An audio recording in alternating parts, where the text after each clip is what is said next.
Okay, this is the last, oops, sorry, I just tripped over the cord. Okay, this is the last type of factoring, and this is factoring by grouping. Now, always and forever, every time, you have to ask yourself if there's a GCF.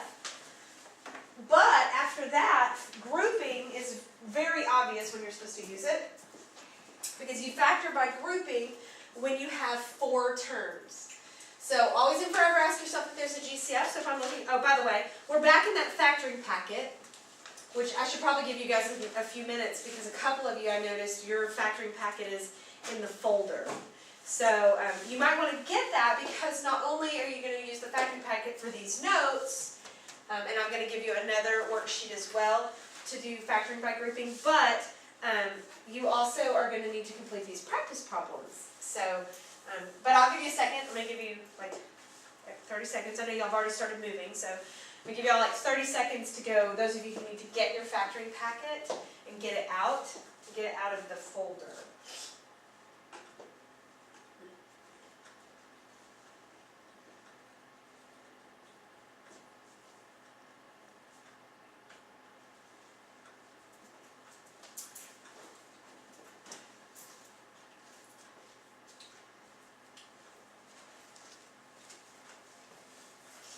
Okay, so now that you should have the factoring packet in front of you, we are on the back. We kind of got to skip a bunch of that stuff in the middle, because I only taught you guys one method of factoring trinomials with a coefficient of 1 or greater than 1. So we skip the stuff in the middle, go straight to the back, factoring by grouping. Okay, like I said, always and forever, check for a GCF. In this case, remember, in order to be a greatest common factor, it has to be in common with every term. And in this case, while the first 3 terms, 12, 2, and 30, are divisible by 2, 5 is not. So there is no GCF amongst the entire group. So I can move on to the next step. Now it's called factoring by grouping because you do exactly that. You group the first set of numbers together. So I'm going to go ahead and group them with parentheses. And you group the second set of numbers together. I'm going to group them with parentheses also, and I'm going to include the plus sign that was with the 30. Okay, now I have grouped them, and I'm going to look at them as individual problems now. So I'm going to cover this one up and look at just the first piece. 12xy plus 2x. And I'm going to look for a GCF that belongs to both of those pieces. When I do that, I in fact have one. They both can be divided by 2x. So that is the GCF of this group. So I'm going to put that GCF right here. And that would leave me inside a 6y. And if I divide 2x by 2x, I get 1. I'm going to do the same thing for this group. Try to determine what they could be divided by. Well, 30y and 5 can both be divided by 5. That would leave me 6y plus 1. All right, now, if you notice, these two things, these parentheses, are the same. They should be. If they're not, either you need to check your factoring and make sure you factored out the correct GCF, or there's a possibility that when you started this problem, it wasn't in the correct order. So you might need to rearrange the order. Or it is possible that it's non-factorable, but for right now, with grouping, I won't give you anything that's non-factorable. All the grouping problems you'll be able to factor because of the issue of it being in the right order. I want to make sure that you can determine that. Okay, so what you do now, if you look at it, because these two things are the same, they are actually the GCF of the whole problem. This yellow piece is in common with this term, and this yellow piece is in common with this term. So I can factor out that yellow piece and put it in front. If I factor out the yellow piece and put it in front, if I factor a yellow piece out of here, it would leave me a 2x. And if I factor a yellow piece out of here, it leaves me a 5. And that yellow piece is actually 6y plus 1. So that's it. A lot of times my students think that factoring by grouping is actually the easiest one. Just don't forget, you have to ask yourself if there's a GCF. So let's look at the next example. First, is there a GCF in the entire thing, all 4 terms? And I look at it, and there's not. There's nothing that will divide evenly into all 4 terms. Because there are 4 terms, I know this is going to be factoring by grouping.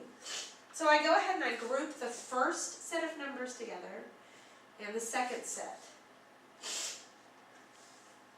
Then I'm going to cover this up and I'm looking just at this first set of numbers, looking for a GCF. Is there anything that can evenly divide into both of those things? And there is. It's a 2a. So if I divide 6ab by 2a, you get 3b. 2a divided by 2a is again 1. I'm going to do the same thing for this set. Cover this up, and I'm looking for what divides evenly into those. It would be a positive 5, so that would leave me 3b plus 1. You're always checking to see that these things match. They need to, they have to, because you need for them to be the GCF. Because they are in common, I can factor out that yellow piece, 3b plus 1. And if I do, I am left with, from this first piece, there's a 2a. From the second piece, there's a plus 5. And that's it. That's your final answer. So let's look. Let's do, there's 2 more on here. 2 grouping problems, and I'm going to do those with you. 14 and 15. So let's go for 14 first. Looking for a GCF. Is there anything that divides evenly into all 4 pieces? There is not. So go ahead and group. Factoring out of the first piece. They both have an a in common. That leaves me b minus 9. These have a positive 9. That leaves b minus 9. Checking to make sure that the parentheses are the same. They are. So that becomes my GCF. I factor that piece out, put it in front, so b minus 9. That would leave me an a and a plus 9.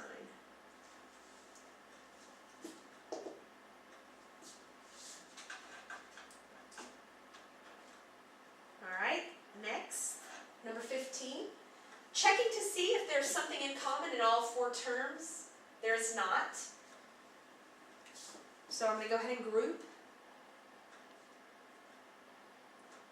Looking for a GCF of this first piece. It looks like a 4x. That would leave me just a y and a minus 2. Plus 7. Y minus 2. Making sure that these parentheses are the same. They are. So that becomes your GCF, y minus 2, and you're left with 4x plus 7. Okay, so that is factoring by grouping. So now you should be getting a worksheet called Factoring by Grouping. You want to complete that worksheet. This one should go pretty quick because it's pretty simple.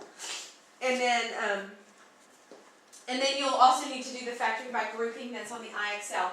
One thing real quick, just so you know, if you look at it, like let's say for example, I have grouped something. I wish I had one like this, but I'll just make one up real quick.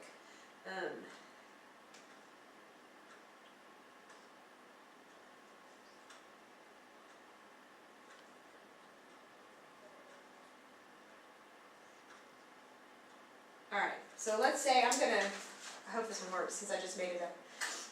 Nothing in common in all of these, so I'm going to group in groups. This first one, when I factor out, I'm going to factor out a 3x. Ooh, I messed it up. Okay, make do-overs. Sorry. 3x squared plus 3x. That'll work. Alright, so I'm going to group this first one. That would be a 3x in common. And that would leave me x plus 1. Now right here, if you can see it, sorry. If you can see this one, it looks like they don't have anything in common, but they do have a negative. So I would factor out a -1. And that would give me x plus 1. So if it doesn't look like they have anything in common, it's 1. And if your lead number has a negative, then factor out that negative factor. Because that is usually what will get you a matching parentheses. Okay, so with that said, you need to finish the factoring by grouping worksheet and the IXL grouping module.